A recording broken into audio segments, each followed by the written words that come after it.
உல்லாசம் ஆயிரம்.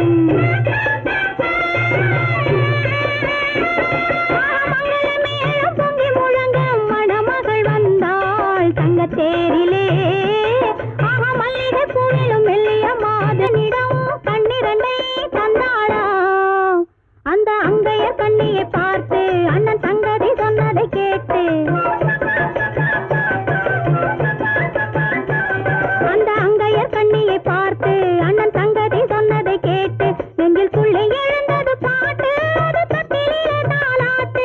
ஆரி ஆரி ரரரரோ ஆரி ரரரரோ ஆரி ரரரோ ஆரி ஆரி ரரரரோ ஆரி ரரரரோ